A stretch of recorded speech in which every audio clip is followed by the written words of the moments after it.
All right, chapter 4. Here we go.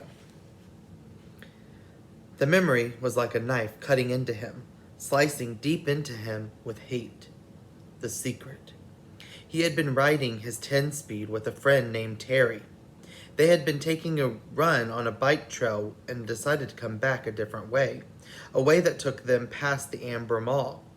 Brian remembered everything in incredible detail. Remembered the time on the bank clock in the mall flashing 3:31. Then the temperature, 82, and the date. All the numbers were part of the memory. All of his life was part of the memory. Terry had just turned and smiled at him about something, and Brian looked over Terry's head, and saw her. His mother. She was sitting in a station wagon, a strange wagon. He saw her, and she did not see him. Brian was going to wave or call out, but something stopped him. There was a man in the car, short blonde hair. The man had, wearing some kind of white pullover tennis shirt. Brian saw this and more, saw the secret and saw more later. But the memory came in pieces, came in the scene like this. Terry smiling, Brian looking over his head to see the station wagon and his mother sitting with the man.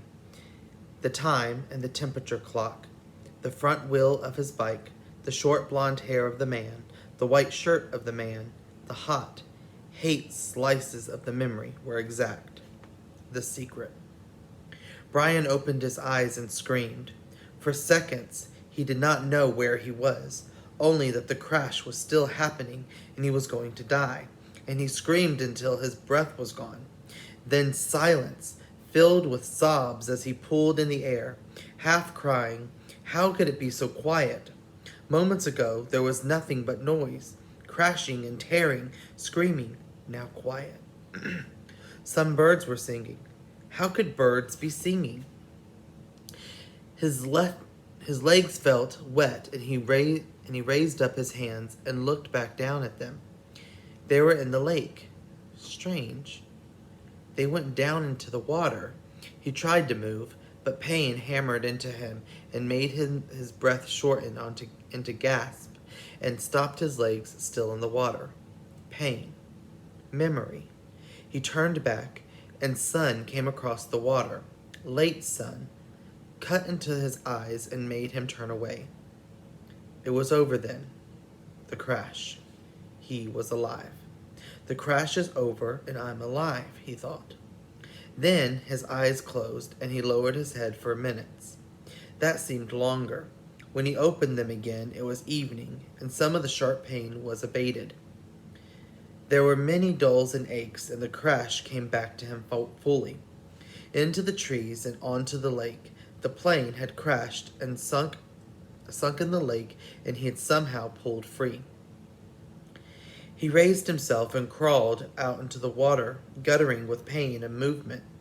His legs were on fire, and his forehead felt as if somebody had been pounding on it like a hammer, or with a hammer, but he could move. He pulled his legs out of the lake and crawled on his hands and knees until he was away from the wet, soft shore and near a small stand in the bush of some kind. Then he went down, only this time to rest, to save something of himself. He laid on his side and put his head on his arms and closed his eyes, because he was all he could do now, all he could think of being able to do. He closed his eyes and slept, dreamless, deep, and down. There was almost no light when he opened his eyes again. The darkness of night was thick, and for a moment he began to panic again. To see, he thought, to see is everything, and he could not see. But he turned his head without moving his body and saw that across the lake the sky was light gray, that the sun was starting to come up, and he remembered that it had been evening when he went to sleep. Must be morning now, he mumbled it, almost in a hoarse whisper, and the thickness of sleep left him and the world came back. He was still in pain, all over pain. His legs were cramped and drawn up, tight and aching, and his back hurt when he tried to move. Worse was a kneeing throb in his head that pulsed with every beat of his heart. It seemed that the whole crash had happened to his head. He rolled on his back and felt the sides and his legs moving things slowly. He rubbed his arms, and nothing seemed to be shattered or even sprayed all that badly. When he was 9, he had plowed his small dirt bike into a parked car and broken his ankle. Had to wear a cast for 8 weeks, and there was nothing now like that. Nothing broken. He battered about a bit.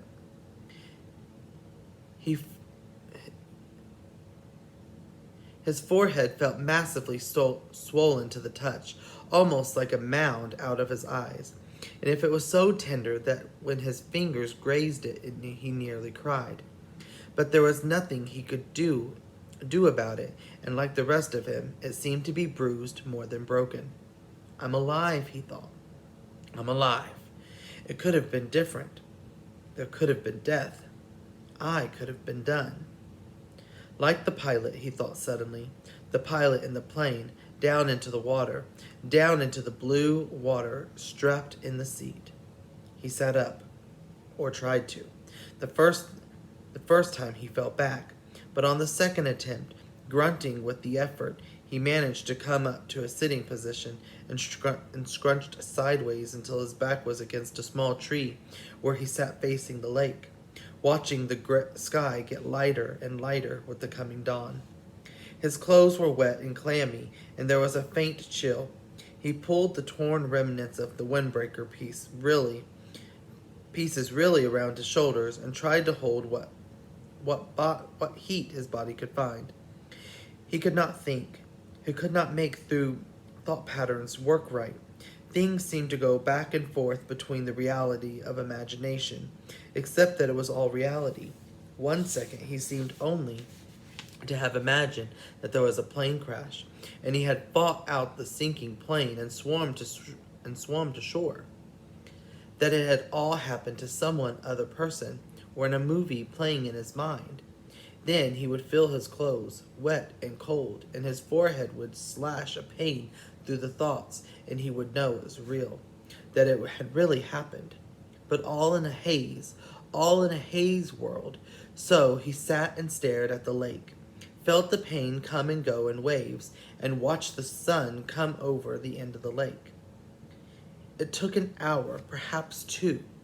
He could not measure time yet, and he didn't care, for the sun to get halfway up. With it came some warmth, some bits of it at first, and with the heat came clouds of insects. Thick, swarming hordes of mosquitoes that flocked to his body, made a living coat of his exposed skin, clogged his nostrils when he inhaled, poured into the mouth when he opened it to intake a breath.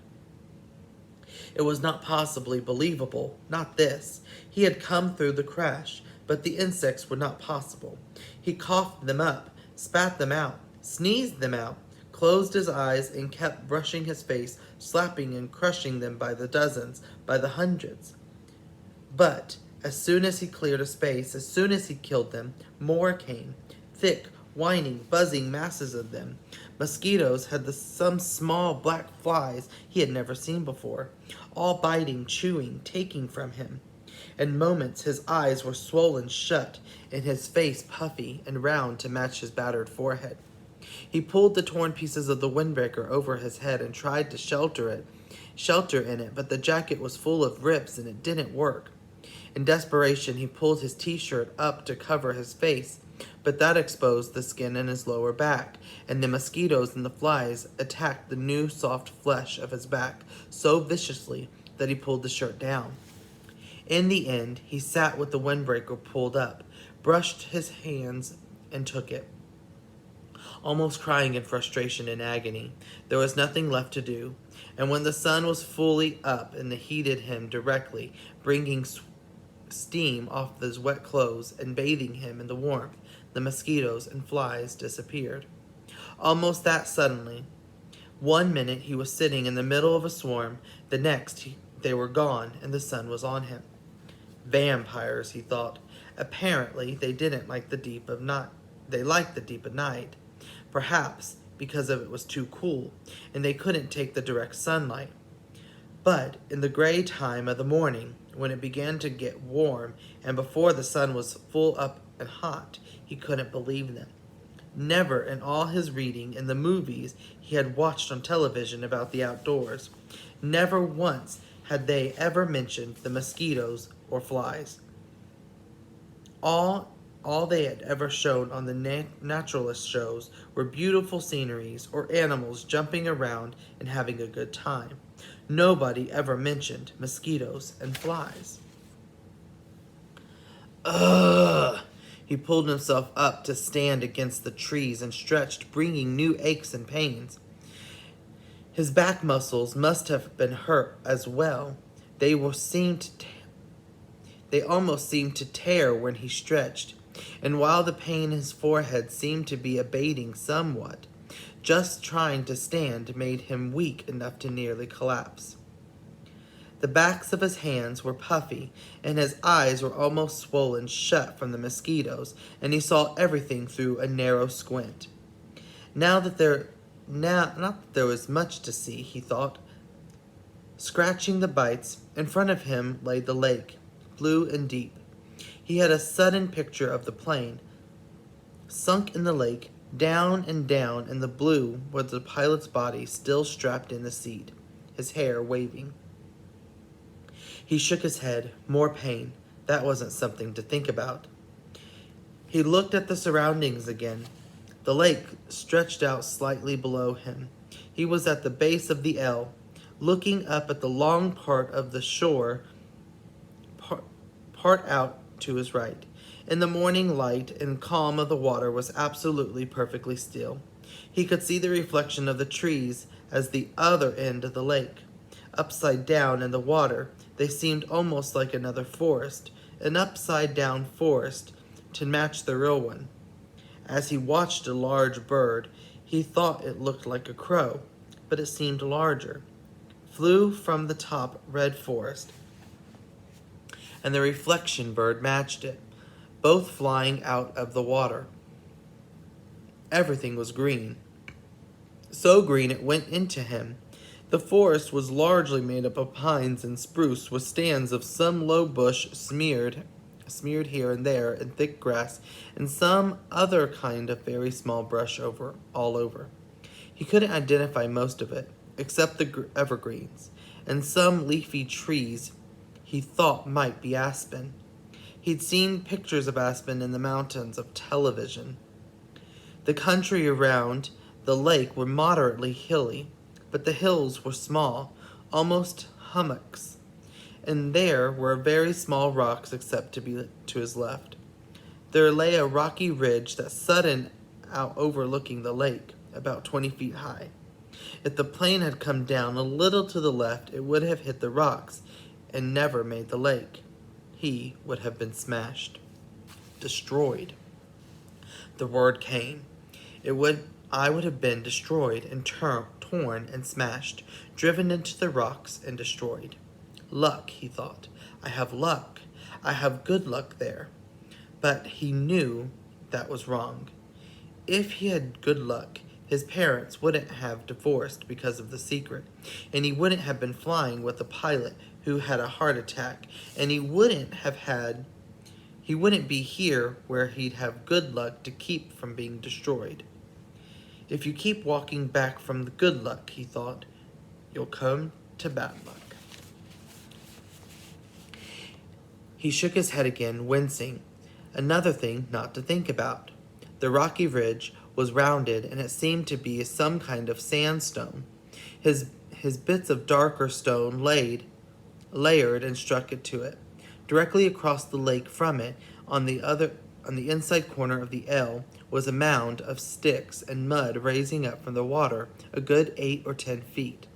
At first, Brian couldn't place it, but knew that somehow he knew what it was. Had seen it in films.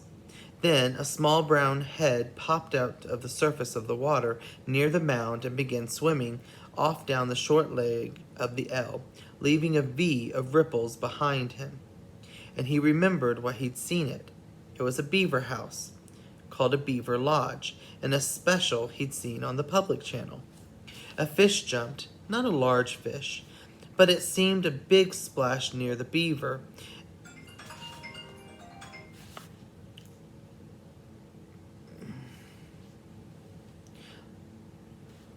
As if the signal, there were sudden large slops all over the sides of the lake. Along the shore, a fish began jumping, hundreds of them, jumping and splashing the water. Brian watched them for a time, still half dazed, still not thinking well. The scenery was very pretty, he thought, and there were new things to look at, but it was all a green and blue blur, and he was used to the gray and the black of the city. Traffic, people talking, sounds all the time, the hum and whine of the city. Here at first it was silent, but he thought it was silent, and then he started to listen, really listen. He heard thousands of things, hisses and blurks, small sounds, birds singing, hums of insects, splashes from the fish jumping.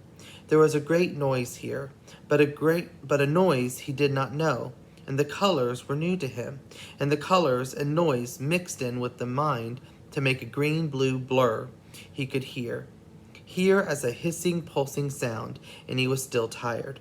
So tired. So awfully tired, and standing had taken a lot of energy somehow, had drained him. He supposed he was still in some kind of shock from the crash, and there was still the pain and dizziness of strange feeling.